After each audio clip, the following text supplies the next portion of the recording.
Come on. Oh, yeah, there we go. Secret House Against Tokyo Bass, Hip Hop Art and Culture. I'm burping a lot today, and I could taste the pasta that I ate. I'm always subjecting Jet to this. Last week it was fucking pizza breath, but today it's pasta breath. Yo, yes, I'm Mega. We've got Jet here, and also special guest, one of the Tokyo Bass homies, MC artist, producer, event organizer, our guy Deza. We might do a conversation after this with him, a Mega Late show, so you'll get to know a little bit more about him, and hopefully we'll be able to play some new music from you too, yeah? Oh, yeah, of course. Hey, that's what's up. Today we have assembled, we got together to review a new album by ZekeUltra and Nephew Hesh. Yeah. Is that right? Speak to the Jungle in the Hills. 10 songs, 26 minutes. A nice short listen. This came out last month, June 10th. My mother's birthday. Hey, shout out to Jet Mom. Shout out to Jet's mom, man. Yeah, shout out to Jet's mom. She was here at that time. Oh, too, was right? she? No, she just my parents had just left. Okay.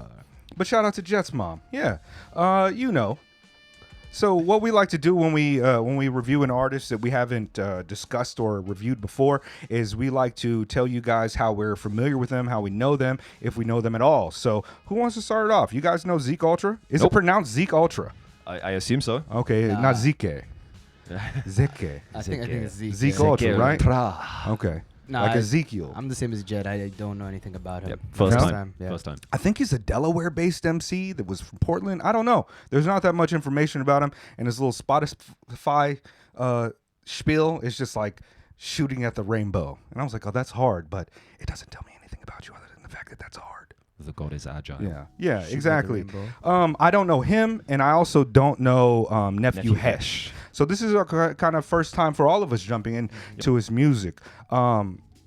Should we just go into it? I guess let's get straight Yeah, into let's it. go into it. I gotta say, Sean Paul, first song is like, it's a great song title just off the bat, Just give me the line.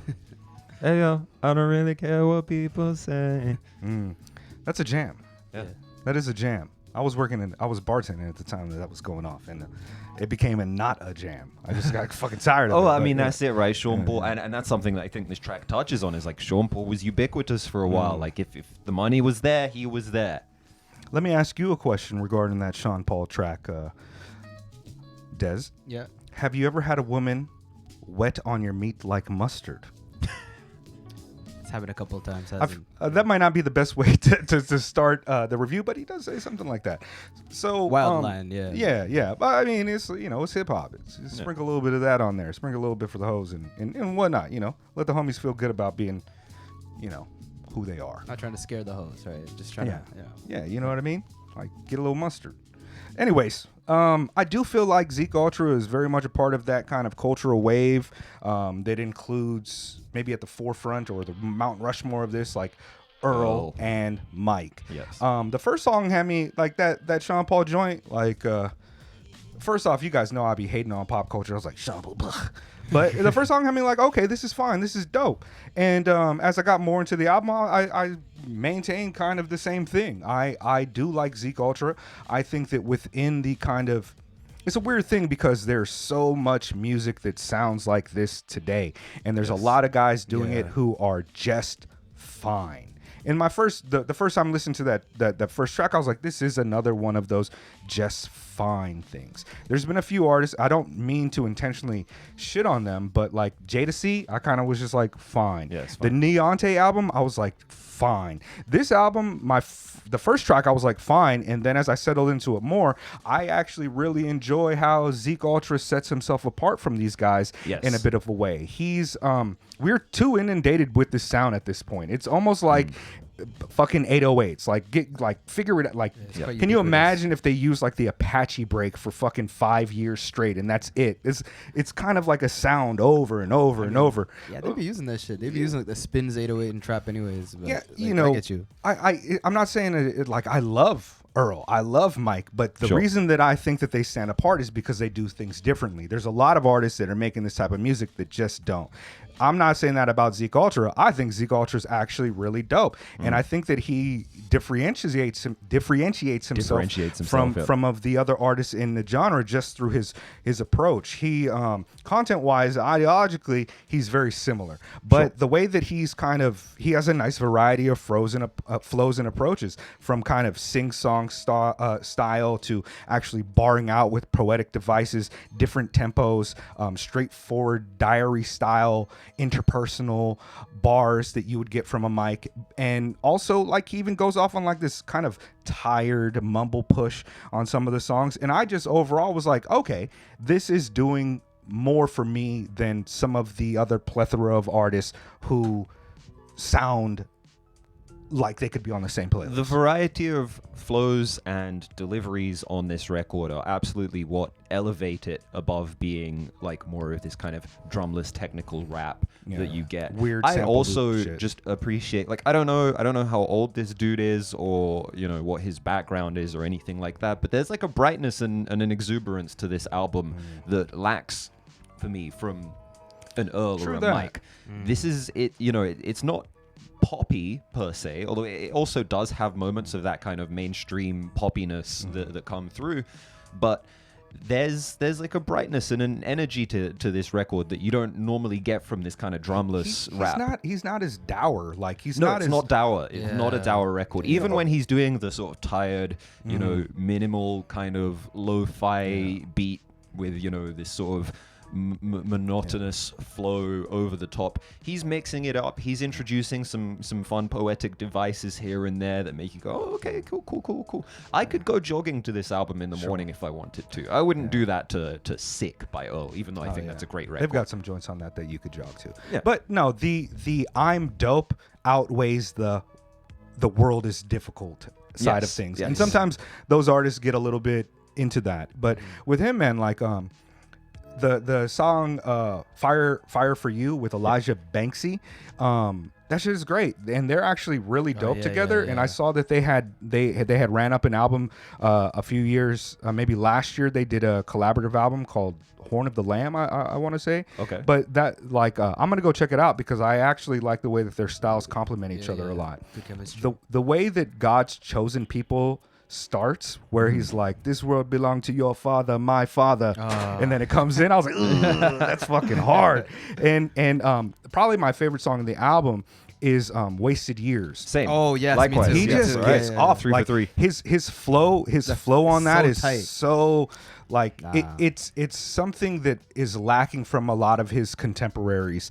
Wasted Years also exemplifies something that is true for the whole record, but especially on that track, which is the production is like this close to being, chill lo-fi beats to study to, and then there's just these small bits of finesse. I don't know who I mean, sorry, obviously Nephew Hesh produced this album. Nephew Hesh obviously has just a little bit of that finesse and that musicality where I don't know who Word this person is introducing these different Nephew, and there's like an intensity to that beat. There's that little bass line where it just kind of rolls and like it has you nodding your head. It reminded me of the beat, the Mad Lib, like the Shadows of Tomorrow from Mad Villainy. Oh, okay. Where he's reading the Sun Ra poem in the Quasimodo voice over this beat that just has this driving bass line, and it's like that shit goes really hard. And on top of that, he's saying some really He's ill saying shit. shit. He's saying He shit. says It's the hard, path man, the path that I trust is the path that I clear. Half of my peers vanished.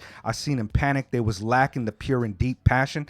But like, yo. He's not like I wouldn't say that he's one of those like lyrical miracle type MCs where you're pulling doubles or triple entendres out, or he's backflipping off of assonance or whatever. But he puts together, and me reading that doesn't do justice to the way that he flows on it, and he rides that shit all the way through. I should play that track. Wasted Years is actually the one where I was just kind of like, oh, you know what, like because the song before that, what is the song before that? God's Chosen People. I like the way it starts, but it becomes kind of a slog. It becomes kind of like the beat doesn't change, and it's like the rapping's good, but I was kind of like, oh, this is going on for maybe I don't know. Let me I just kind of felt like, okay, it's more of this. I like that song a lot, but is this what we get all the way through? And it's not. Wasted Years, he really Wasted Years is tight. And when he comes in to start, his voice is ill too. Wasted years, wasting tears, chase a place for calling home, a place we never even known, so we created on our own. Hatred bears, sacred fears that reappear, set in stone, but stone can blow up. Back to the dust, path that I trusted, the path that I cleared. Half of my peers vanished, I seen them panic, they was lacking the pure and deep passion that shit was asking. See, the way I read it, I didn't hit the crazy, pure man. passion. But he's dope. Like, way he rolls and the it, beat man. is a little bit sunny too. Like, it's kind of right. like, okay. Sun Valley is another one that's kind of like, oh, this is. It kind of reminds me of like a Mavi type of vibe on Let the Sun Talk. It's good. He doesn't have many features on this album, but they also contribute to the choices that he makes with the features on the album contribute to kind of allowing the palette to have a little bit brighter colors or deeper colors. The singing person, Kennedy Mann, I believe is that person's name. On Paris, On Paris, it really gives it's a completely different look from any other part of the album, and I really enjoy it. Yeah. Salamata, Paris her is voice is great phenomenal. too. And even Jody 10K, who I just became familiar with a few weeks ago. It's great. The thing that I was thinking about this album in comparison to the last album we chose is that with a lot of albums that come from this side of the kind of hip hop spectrum, they often don't feel like fully realized albums to me. Right. Now, Yeah. technically, back in the day, 26 songs is not an 26 album. minutes. It's 26 minutes is an EP, which an EP is generally not supposed to be a work. A cohesive, like Cohesive an album, you know what I mean? extended play, right? Yeah. Right. It's kind of more. It's a mixtape. It's a bonus. It's a DLC pack type of. You know what I mean? And there is something about this album. While I enjoy it, it feels very much just kind of like. There's 10 songs. Yeah. They're all good.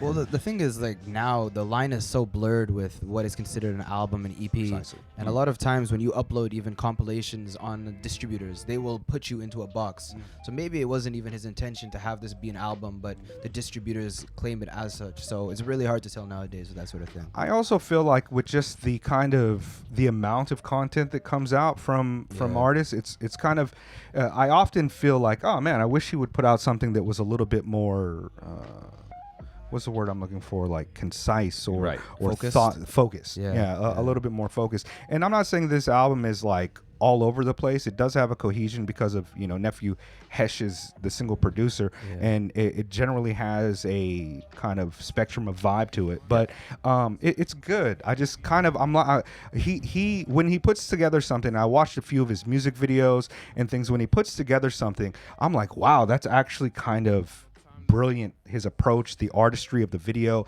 the way that he approaches the content. And with this album, there's a lot of moments where I'm like, oh, that's really dope, but it is lacking that kind of McKinley Dixon, like, here's the fucking art, like, this is why I am an artist, like, above or something. This is just like, oh man, he's fucking dope, but I want to be like, damn, that fool is thinking or something. You know what I mean? Am I being an asshole for kind of feeling that way a little bit?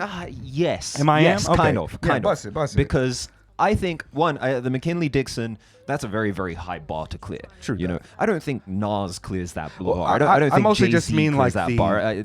But like, I don't think this album sets out to do what you're getting from the McKinley Dixon. The McKinley Dixon album is an album in the truest sense of the word. He's like, here's a magnum it's opus. Like, it's magnum opus type shit. It's also something that you could stick it on a vinyl record and have side A, side B, and then like the length and everything kind of comes together. Nowadays in the streaming era, we don't really consider albums relative to their relationship to physical media. Sure. Because you can stick terabytes on a piece of physical media now. Yeah. And nobody makes terabytes of music for one project except for that one Mac DeMarco joint. Never which listened had to it. several hundred tracks on it. Jeez. I mean, it's going to take probably But weeks to get through. The Not for me. he just opened his whole archive up basically. okay, It was just like, okay. hey, take everything. It's kind of cool. It's Yeah? cool. But I don't know him. this record. It's It's like, I here's think dope, right? It's just 27 minutes Yeah. of like a dope cat being dope, Yeah. and I even quite like, the fact that we have these like 4 features on there, and it's a collaborative record with a producer, with Nephew Hesh on there. It feels like, like the dopest guy, got some friends together in a room, and like they put something really cool together over to the extent that they could extend their creative energy for that period of time. And I think the 27-minute runtime is fine. It's good. I do think the album it lacks cohesion in the sense that it doesn't really feel like a beginning, a middle, and an end. I think, Absinthe definitely feels like the last track of the album, but you could move the sequencing of the album around, and I don't think it would be dramatically like lessened by that. But I do think, as a project, it is like a complete success in terms of what it's setting out to be. Yeah. I mostly I'm curious about where his art goes when he has kind of that focused intention of creating a fully thing. But this, man, we listen to a lot of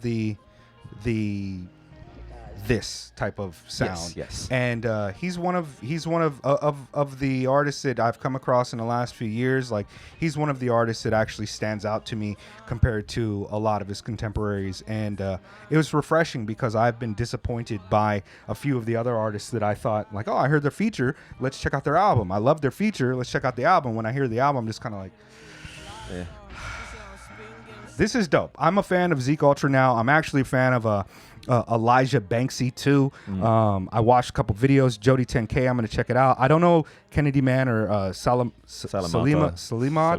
Yeah. I don't know her, but Zeke got me. Yeah, I'm fucking with this. I mean, I like it, and I think, of course, as we were talking about before, it doesn't feel like an album. It feels like some songs, some homies kicking it and stuff. I just there were a couple of tracks that I felt like the production could have been a little more nuanced, or came a little harder, to be honest. It felt like some of the tracks where it just had what's that plugin by oh sorry there's like a sample plugin that all the producers use, RC something like that. I don't know. Retro I don't produce color anymore. Okay. Anyways, it's got like this wobble feature, and like I guess it's like very standard for kind of like the lo-fi kind of style beats and stuff. They got that like shakiness on the keys and stuff, but I felt like I wanted to see a little bit more, a little bit more variation and whatnot. It's kind of there are. It's impossible to say that there are not tropes that are persistent in this kind of subgenre of hip hop music. It just all sounds. Much of it sounds very similar, that in order for you to stand out, it has to be like the vocalist to really bring you through. And Zeke succeeds in that. Not to say that Nephew Hesh's beats are not good, but they are they are tropish at times. He does there is some variety on this that I like, especially what is it? You Boy OG. That kind of reminds me of like earlier Mike shit, where Mike shit was like just a little bit different. It's like it is kind of the formula, but it's also kind of. Oh, is that the one I'm talking about? Hold on. No, that might not be. Hold on. You're talking about Atlena's maybe? No, I put the note. One of the songs I was like, oh, this is crazy. Hold on. Sun Valley then, I think. Okay, yeah. It actually is Sun Valley. Excuse me. Yeah, this beat right here. Yeah. See, but it's just like the drums and the kind of reverb or delay on the drums kind of.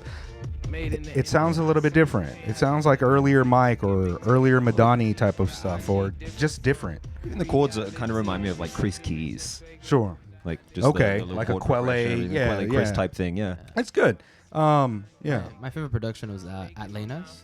I guess that's Atlena's. That one. I think it's called Atlena's.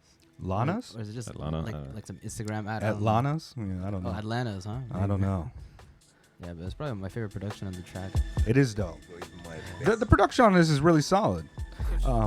Again, like, yeah. The flow is very tight on this. A little bit faster than some of the other tracks. It's a little trappier as well compared to the more traditionally or alternative sounding stuff. Are you hoping that money also comes your way? Yes, I'm a big fan. Please. I'm a big fan of money. Soon help. Yeah. But you're not going to catch me reading like Rich Dad, Poor Dad. Oh, never that, never that. Yeah, but yeah. Yeah, it's a good album. I'm with ZekeUltra. I'm a fan now. He's sure. doper than some of the other disappointments that I've encountered.